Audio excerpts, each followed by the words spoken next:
Coming up on the Real Mission Impossible show. Tonight, we have a couple of people here who I think you're really going to enjoy.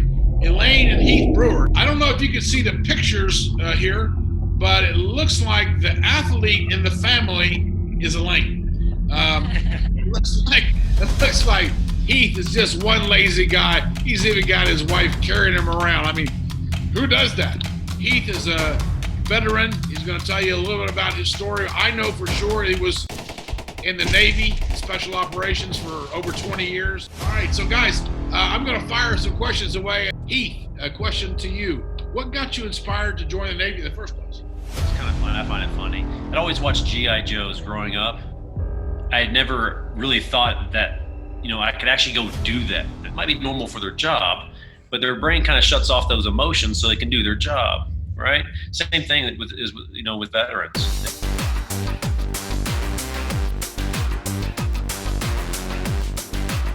Hey everyone, this is Coach MJ, another episode of Mission Impossible.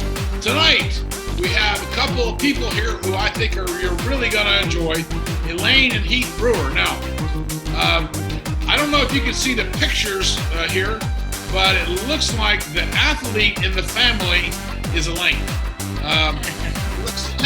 It looks like Heath is just one lazy guy. He's even got his wife carrying him around. I mean, who does that?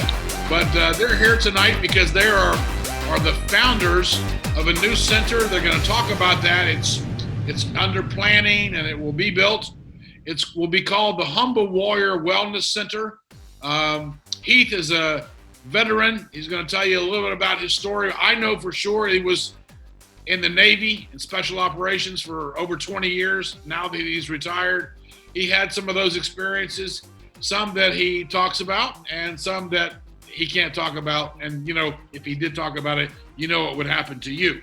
So I'm just really happy that they're both here and they join us tonight. They're in Colorado, which is where their center is going to be based. So Elaine and Heath, thank you so much for coming and welcome. Hey, thanks for having us. Thanks for having us. All right, so guys, I'm going to fire some questions away and then let's just see, Heath, don't make your wife do all the work on the interview as well. Do something. Okay, Heath, a question to you. What got you inspired to join the Navy in the first place? I'd always watched, this is funny, this is kind of fun, I find it funny. I'd always watched G.I. Joes growing up. I used to wake up early before school, watch it. Used to wake up early on the weekends. So I watched G.I. Joes as a cartoon growing up. And then I was kind of lost, I guess. I went from job to job right after high school and during high school. But I had never really thought that, I could actually go do that, in real life. And I was talking to a counselor at the time, and she asked me what I wanted to do. And I was like, well, I'm an artist. I had scholarships and stuff to go to college for art. And I was like, well, everybody expects me to go to art school. And she's like, well, I'm not asking what everybody else expects you to do. What do you want to do? And I was like, well, I've always liked G.I. Joes since I was young. And you had to tell somebody, right? You had to get it off your chest. Yeah. And she's like, well, why don't you go do it? And I was like, okay, I will. And then the rest was history. Awesome. And why the Navy out of all the branches of service? One, the Navy recruiting office was the easiest to get to from the house. And it had the widest variety of special operations to choose from out of all the other militaries, at least from my perspective. Then you had SEALs, you had EOD, you had divers, you had the special boat guys. So it had a very wide variety of different pathways you could choose to go down different special operations paths. For the listeners out there who might not be familiar with the acronyms that you just kind of recited off, would you mind taking us through the specialty of special operations that you actually went through and what was your job? Yes, explosive ordnance disposal in the Navy. So we are basically the only EOD that work with special operations communities across all the DoD. The Army's starting to get into a little bit more now, but yeah. So the Navy EOD, we dive, we jump, we shoot, and we support the Navy SEAL teams, Army Special Forces, Marines Special Forces, and we work also with the civilian sector with the Secret Service also. So we disarm IEDs, which are explosive improvised explosive devices. Of course, we see them all the time in the news across Iraq, Syria. They're everywhere. But we do that in a special operations environment. Also, we do it in a conventional environment. Also, clearing the roadways and routes and stuff like that too. I'm listening and I'm shaking my head as an actor would, because inside I'm shuddering. I'm thinking like your parents. My God. I mean, he could have gone to art school and he's disarming a bomb in Iraq. What? They have two sons that are bomb techs in the Navy. Yeah.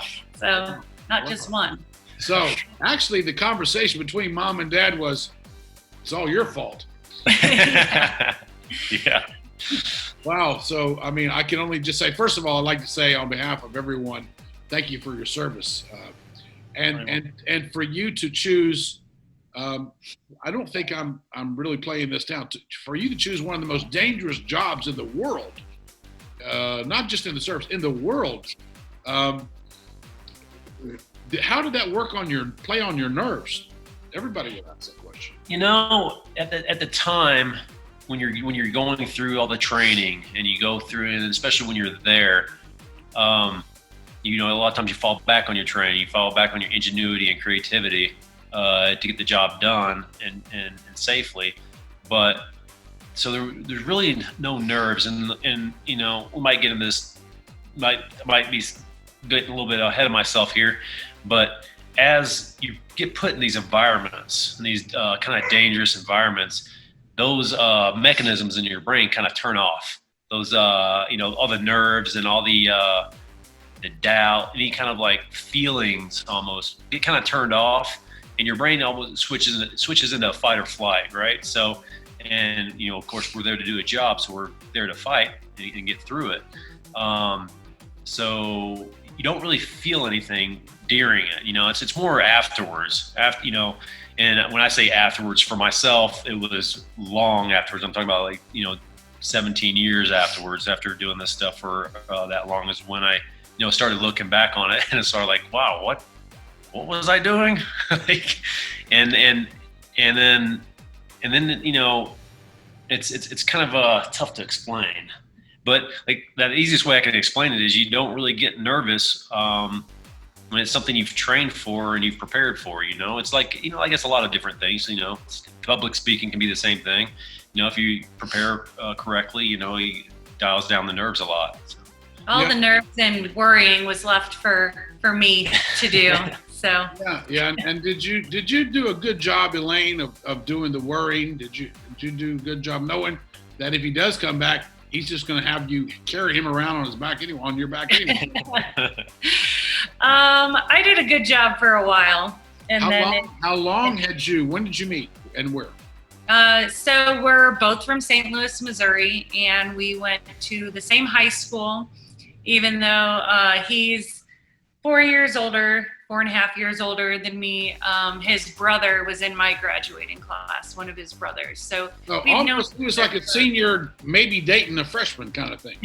Yeah, kind of. He was kind of gone by the time I got into high school, but I was kind of hanging out with the older kids. So, we knew of each other, but we did not date until after high school. Was this before he joined the Navy? He came back from his first deployment in 2003, and that's when I graduated, and we started dating shortly after that. So he came back, you mean he was like walking around the neighborhood with his uniform on, kind of came back? He had a new truck, he had a motorcycle. Okay, now we're talking. Now yeah. Jack the lad. Oh yeah. Yeah. Awesome. Okay.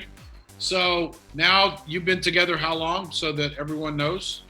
About 15 years, married for 12-ish, depending on which wedding.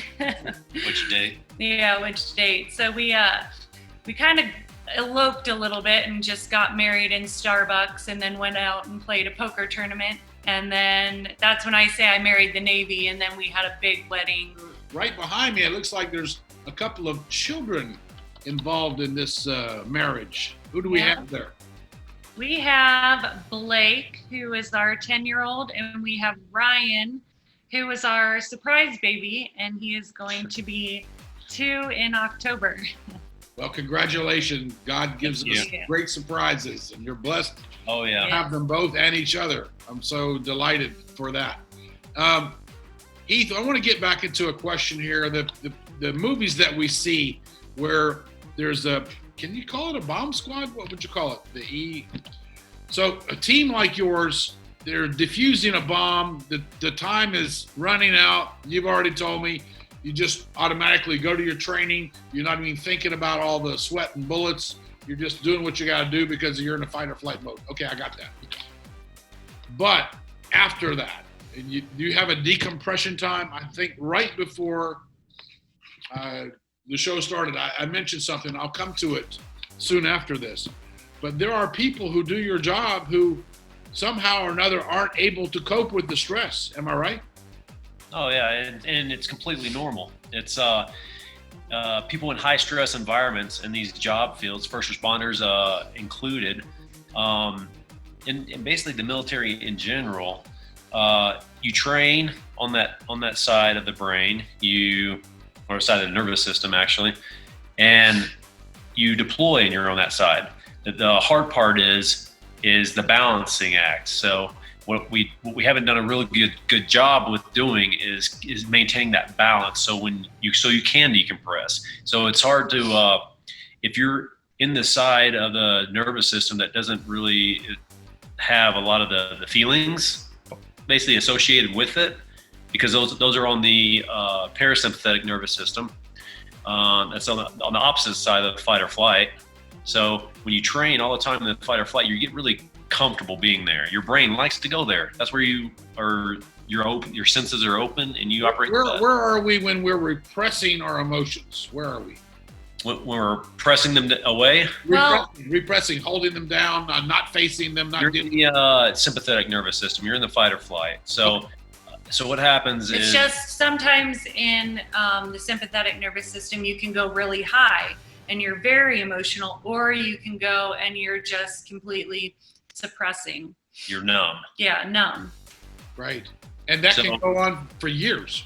Oh yeah, by far. And it was going on with me, and I had no idea it was going on for years. And then somehow or another, ironically, you talked about an IED earlier. They themselves become an IED. They themselves become almost explosive, that they can go off at any minute and not even see the signs. Yeah, because the irritability and anger is part of that the sympathetic nervous system, associated with the sympathetic nervous system, which is part of that fight or flight, because that's what you need sometimes to be able to get through things, right? That's where your adrenaline comes up, and that's where that lies at. But anger is a secondary emotion, so there's always something that's triggering why you're being angry. But those emotions lie in the parasympathetic nervous system, where it can get uncomfortable if you're not used to being there. So whenever these emotions, or whenever you start to feel anything, your brain is like, it's a little uncomfortable. I'm gonna go where I like to be. I'm gonna go on the sympathetic fight or flight side. And it can be simply from, hey honey, why did you forget to get the milk from the grocery store? Oh, now your brain's over in fight or flight for some reason, because it likes to be there. It started to feel a little uncomfortable and went over there. And it's completely normal. This happens. It's a normal coping mechanism that the brain undergoes, so we can continue to do our job when you're out in the field. So it keeps you safe.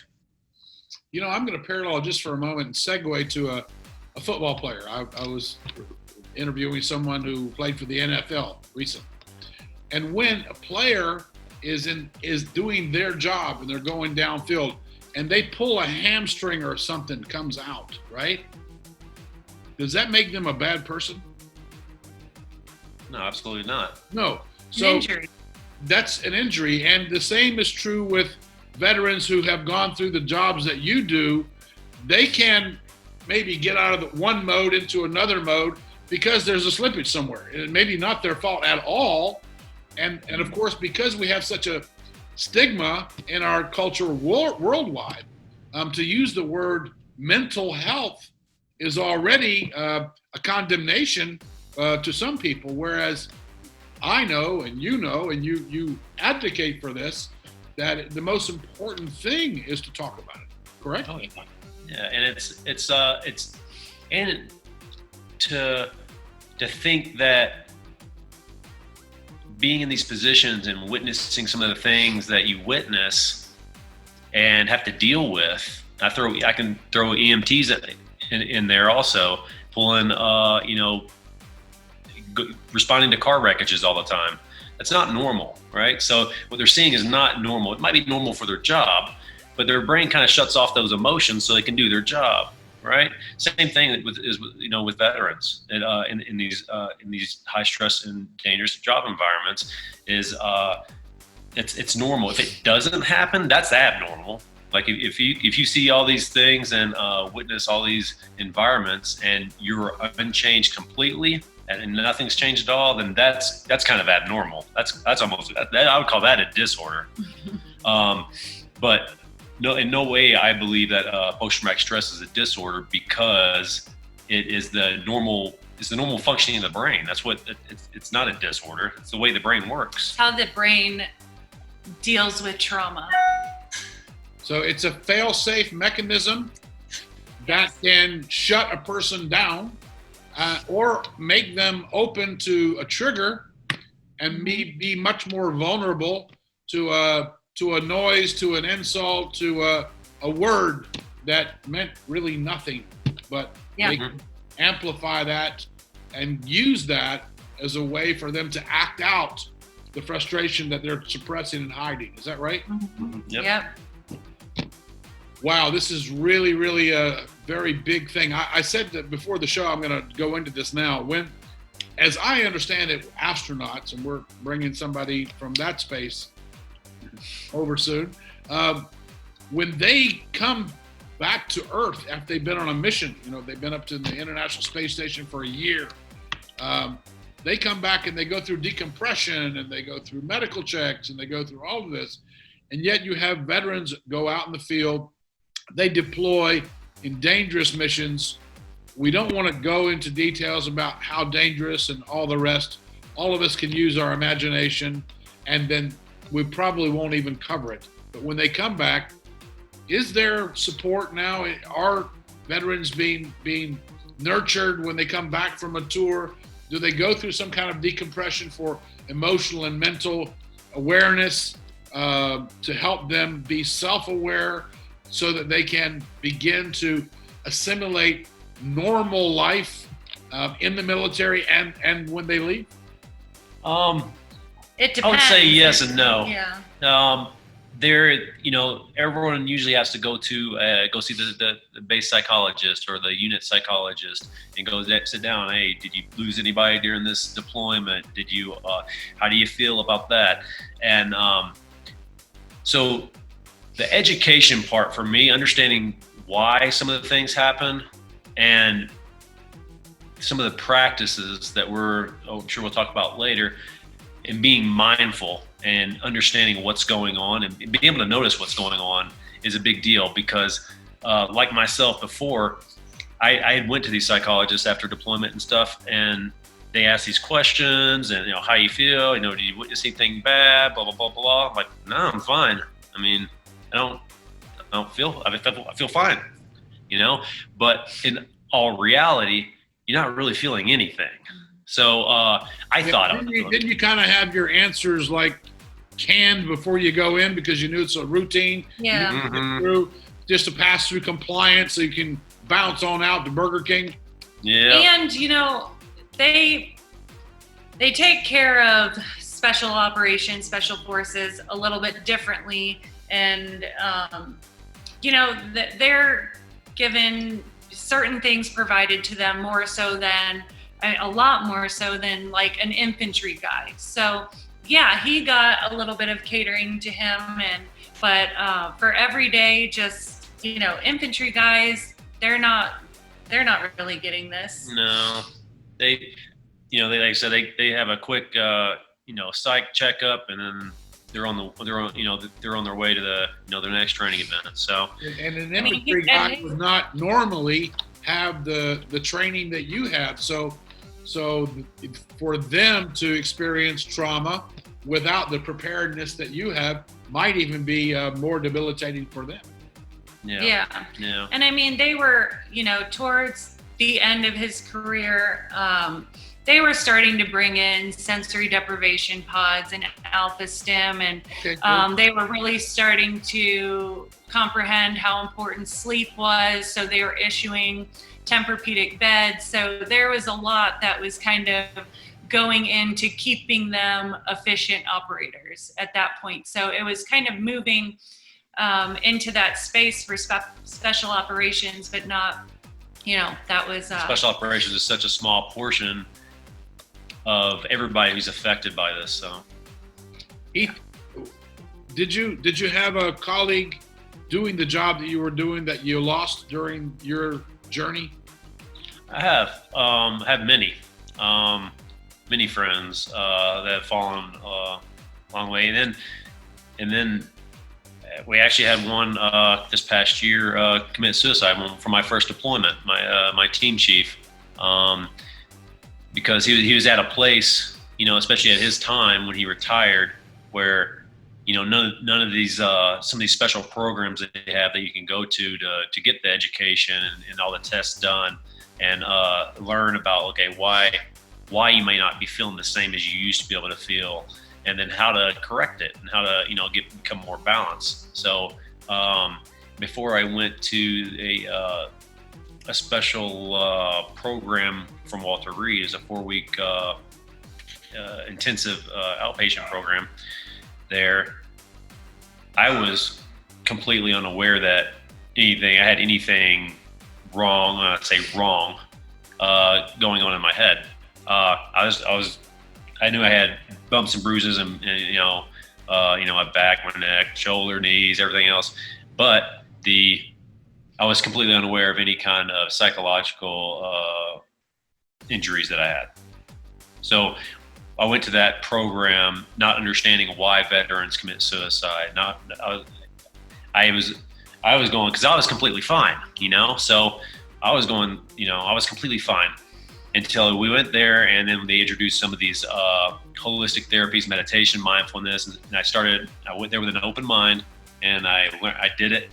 And then 3 weeks after doing this is when I started having some feelings surface. Like, I started to be able to think back on those psychological questionnaires instead of seeing the box that says, "Are you sad?" No, I don't have any reason to be sad. Why would I be sad? No. When at the time I was just numb, So after about 3 weeks of this stuff, I was walking around and I was going to my next appointment, and I was like, man, I am sad. Like, I don't know why, but I am. And I was able to put my finger on it.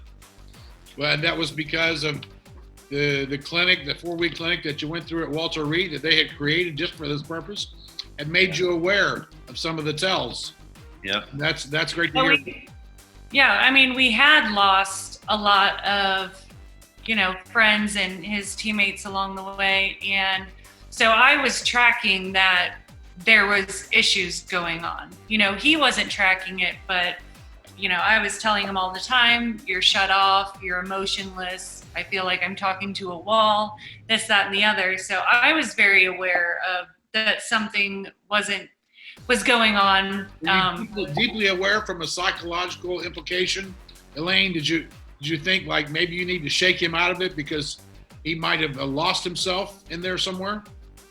Yeah, I mean, there was a big incident that happened. We had a lot of friends who were killed in one incident.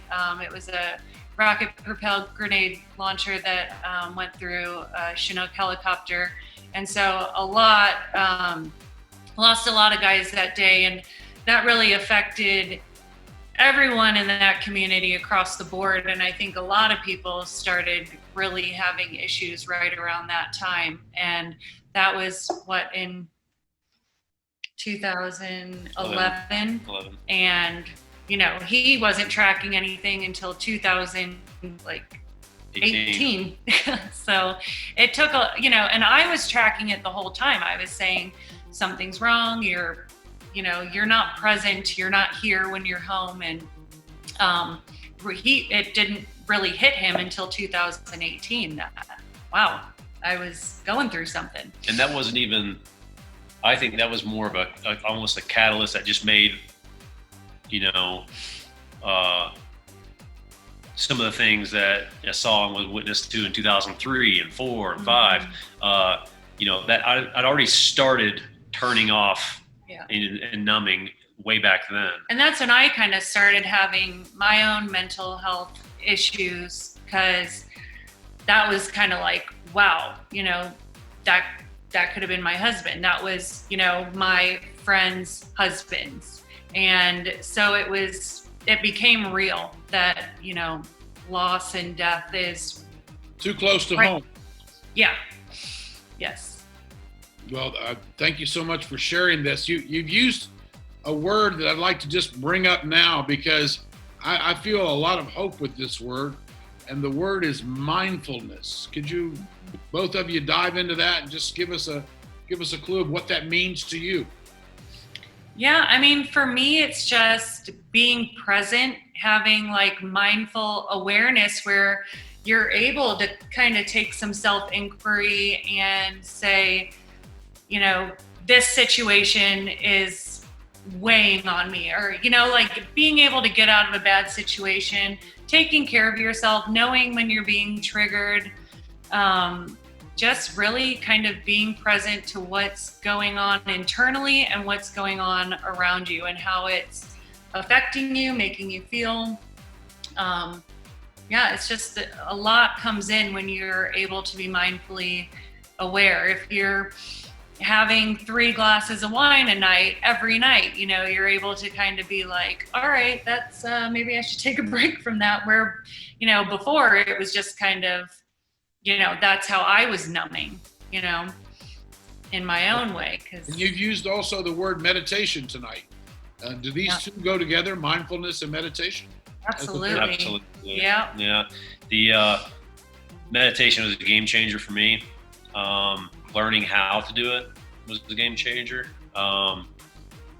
It really brings you into the present and really counteracts that side of the brain wanting to point.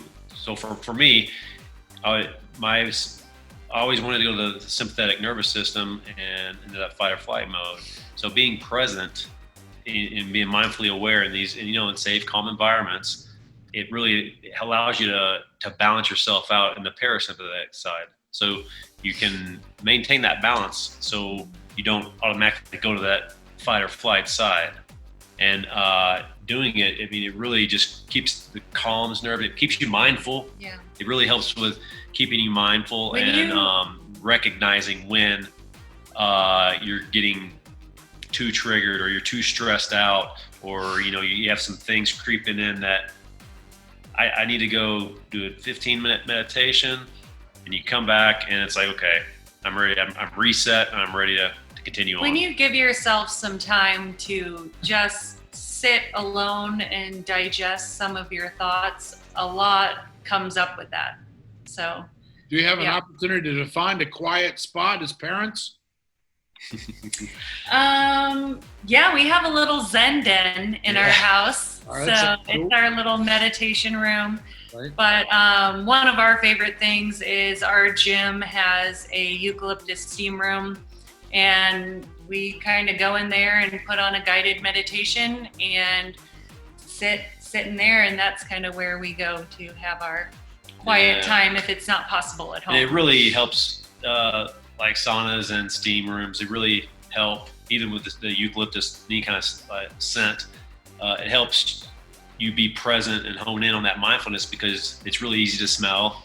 You feel the heat on your skin, so you're there, and your mind's not back in Iraq in 2003, so you're there because you're feeling it, you're smelling it, and now you're breathing, you're concentrating on your breath. You're there right where you're sitting in that steam room. You're not elsewhere. So you two, the Brewer couple, Elaine and Heath, The Brew Crew. you've been through the baptism of fire, if I may, and because of that, because of your own personal journey, and the injuries that you incurred, and the therapies that you discovered, and the modalities that you reach for to help yourself back out of this, you plan to bring this and more to veterans in this Humble Warrior Wellness Center. Tell us what other modalities do you plan to have? Give us a little vision here. So with the Humble Warrior Wellness Center, we kind of took a lot of what helped us, a lot of what Special Operations was bringing to the units to help their guys there. So we will have yoga, meditation, eucalyptus steam, sauna, alpha stimulation, sensory deprivation pods. We'll have low sensory meditation rooms where you can bring in an iPod and listen to a guided meditation, or even just sit in there and read a book, play an instrument if you play, but just some time to become present and mindfully aware. And we're also going to be doing pillar seminars there, where we touch on the 8 pillars of the whole umbrella of wellness.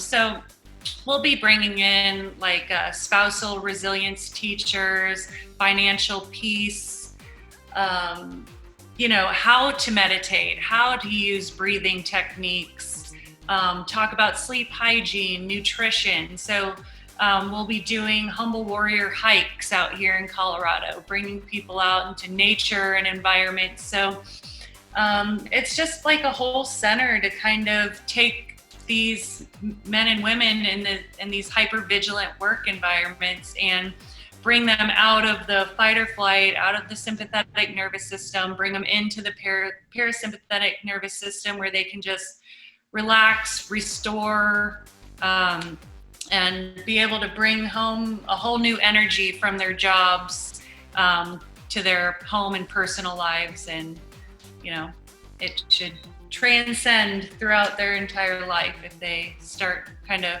bringing in these techniques, I feel. Sounds like you're creating a Garden of Oz for to be able to help everyone out. I thank you for that. I think it's beautiful. Did you create a foundation? Is this an NGO, or what kind of? It's a 501c3, and it's called the Humble Warrior Wellness Center. So we are, creating the building. We're providing these services. They'll be paid for our Humble Warriors through donations, so at no cost to them. And and that's a big deal too, in the confidentiality also, because some professions, I'll throw the police out there, and even veterans also, there are a lot of them don't seek help, because one, they might not even know that they're not even tracking anything is going on, like myself. Two, they don't want anybody else to know. right. That also, and they're, some of them are afraid for, job-related repercussions or liabilities. Yeah. So we're trying to break down all those barriers to give them zero excuse to not, come in and try to maintain their mental health and mental health maintenance. They work out in gyms. Okay, you work out in the gym on Monday, come out and work your head on the Tuesday. So I'm going to ask you both this question. How does gratitude come in to the healing process? Things like gratitude, affirmations, journaling. How is that? Do you find it effective at all for yourself personally? And then would you advise others? Yeah, I mean, when we first started out at his command, and I was super proud. I was grateful that he was working at, the top tier in his job field. I was proud what they were doing for our country. I was a proud wife. And then a lot of stuff started creeping in that really messed with my mental health, and I felt like I was, a victim of my circumstances, and that's kind of when everything really was going off the rails for me. And then when I started, practicing mindfulness, meditation, yoga, I had that mind shift to go back into gratitude, even small everyday things. My parents are in town now, and I'm grateful to just have them here and be really engaging with them, that I'm not on my phone every 2 seconds. I don't have to post on social media. Just being grateful for little things, and even there's so much the to be huge grateful things. for. There's so much. One of my favorite meditations, guided meditations I listen to, is a gratitude, and the speaker will ask you to sit down, relax, close your eyes, picture the area around you, and think of how much work and what went in for you to be and enjoy that area that you're sitting in. You think, oh, we're sitting on a couch here. Think about the leather, think about the animals, think about the sewing. Okay, the sewing machine. Who made the sewing machine? Where that came from. You can go all the way into the colors of the wall. Okay, who made that hue? Who made that color? What factory, what workers there put in work for you to be able to enjoy that. So there's a lot of stuff to be grateful for. You just have to really just kind of open up and see it. And it's a complete mind shift. If you're saying I'm a victim, this sucks, that, whatever, and then you just take a couple seconds to be like, all right, I'm sitting in traffic, this is pissing me off. All right, well, I have a car, I have a radio that works, I have air conditioning that's working, just finding things to take you out of that negative mindset that you put you on a positive path. It's too easy to take everything for granted, right? It's too easy for us. And then, of course, to blame. Well, when we were kids, somebody was blaming us for something. So we dealt with blame all of our life. Suddenly now, with the skills that you have, Heath, and Elaine, what you've learned peripherally, both of you have this great now vision to go and create this center to help others heal, to bring in all these modalities. I can see where you can teach self-leadership there and bring people in for retreats and really make it not just come in because you don't feel well. Come in and just really rejuvenate. You used the word restore earlier. That to me is a magical word, because to restore the heart, to restore the mind, to restore the body, we know what that's like. If we put the eucalyptus, as you say, and you can relax in the massage, that's one thing. But man, to get your mind in the right place, how could you feel better than that? Yeah, and just letting people know that the brain and the body can be restored. You're not damaged forever. No, you're not broken by you're any not means. broken. So, yeah, restoration is possible. Yeah, and you don't have to wait until the end of your career. I kind of look at it as an onion. I kind of view it as an onion. I went so long with being shut off and trauma on top of trauma, loss on top of loss, that those layers just kept on growing. So then I got to the end of my career, and now I'm having to, exercise all these different practices to try to just whittle away all those layers again, so I can get back to, a balance, so the core. So the core of me. So, and I believe if we could get this education out to, the young soldiers that are just coming in, they can practice these things throughout, so they don't build up all these layers on the outside, so they don't have to deal with it when they get to the end of their careers. Yeah, I can see probably you guys are going to come up with, somebody's going to help you build a self-evaluation app, and you're going to get that out there to even some of the troops before they check out of the service, so they can start already getting themselves aligned, just like an airplane would get aligned before it came into a landing zone. Yeah. Guys, I'm going to thank you so much for coming on the show tonight. I know that you're going to do some great things, and you're a gift to us all. How do listeners reach out and get in touch with you? Could you just do a shout out to each other? How do we do that? Yeah, you can find us at www.humblewarriorwellnesscenter.org. We're on Facebook under Humble Warrior Wellness Center. I respond to messages very quickly. So, yeah, you can see everything about what we're trying to do on our website. Our team. Yeah, and our team that we have. So, and if there's someone out listening tonight, and Elaine, I'm kind of really talking to you here. If somebody's listening to this program tonight and they're thinking, well, you know, my partner hasn't seemed right lately, or my friend's husband hasn't seemed right according to her, then maybe it is a good time to tap them on the shoulder or get in touch with Elaine and Heath and just see what tools are available out there for them. Maybe not in that area, maybe somewhere else, but I'm sure you guys will form a network of healers all around the country, because that just has to be the direction of your goodwill. I can feel it.